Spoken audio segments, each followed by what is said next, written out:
Good morning. Morning. In the parasha, we learn something that looks like it's contradicting itself.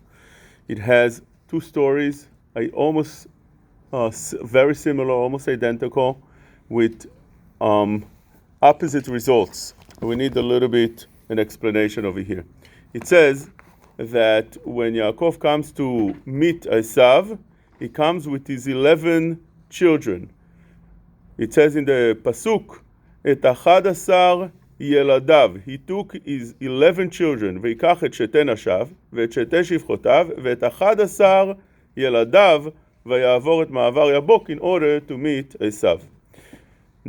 Now Esav was meeting Yaakov, but Yaakov had 12 children. He also had at the time Dinah. What happened to Dinah? Why it's mentioned only 11 children and not 12? Says Rashi, Dinah echan hayta, netana bateva, ונעל בפניה שלא ייתן בה עשיו עיניו. What happened over here? What happened over here was that Yaakov Avinu did something interesting. He took Dinah, since Dinah was a young girl, and she looked pretty. So what did he do? He decided that Esav shouldn't see her. He put her in a box, and he locked that box. דינה היכן הייתה? נתנה בתיבה ונעל בפניה שלא ייתן בה עשיו עיניו. Says Rashi, ולכך נענש יעקב שמנעה מאחיו. Because of that, because he locked her in a box and he didn't allow Esav to see her, he was punished. That Dinah was caught by Shechem.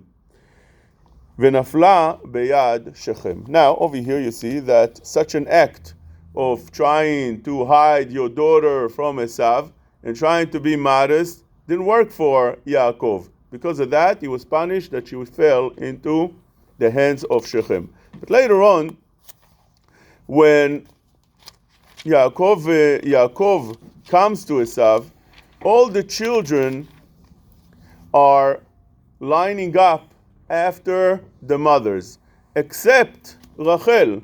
It says in the pasuk, ותיגש גם לאה וילדיה, first Leah and then the children, והשתחוו, ואחר ניגש יוסף ורחל. Over here, first Yosef and then Rachel.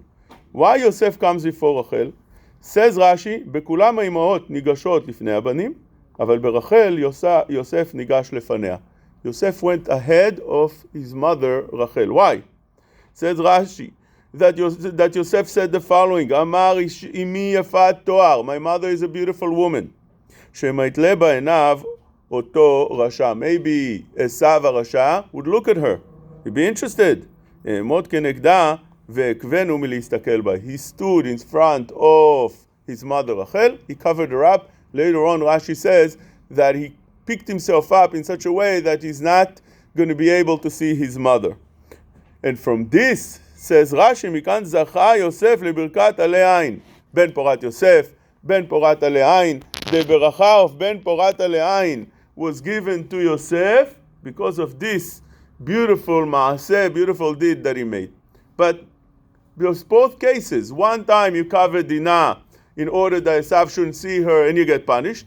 And another case that you cover your mother and you get because of that ברכה, בן פורת עלי יוסף, Ben Porat Yosef, Ben Porat Alein. When is it good? When is it bad? And the answer is the following. Listen well.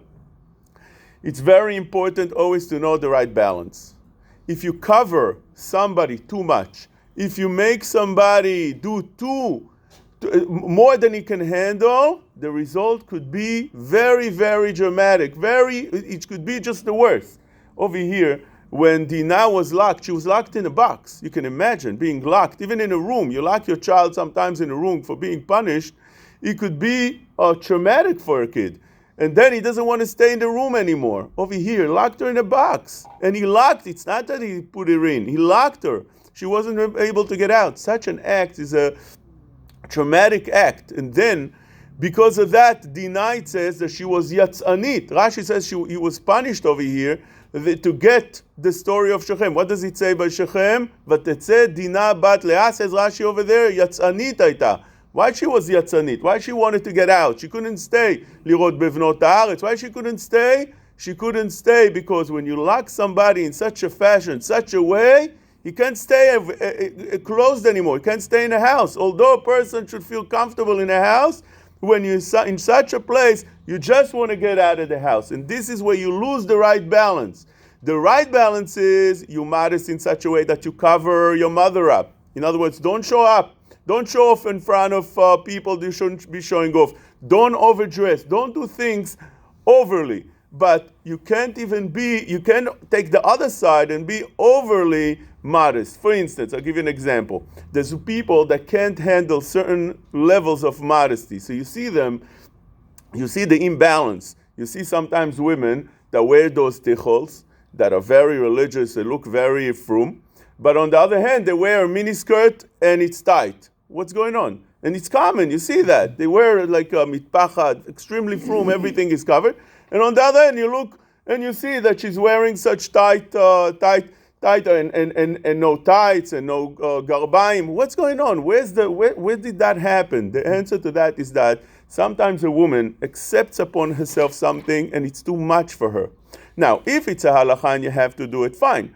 But sometimes they tell her it's a great thing, it gives you beracha, it's a wonderful thing to convince her. And the woman is not in that level. And she takes it upon herself, and then what happens is she doesn't feel beautiful. She wants to, she feels it's not her, she feels it's too much. So she tries to show in other ways. And this is when you lose your balance. The right balance is what's normal. You have to see what's normal in the religious world, in Olam HaTorah, and follow that. If it's halakha, you have to follow the halakha. But if you doing more than the halakha, make sure that it's not something that you can't handle. Make sure that you find the right balance. And one should always consult a rabbi that's a Talmid Chacham to know, am I doing overly?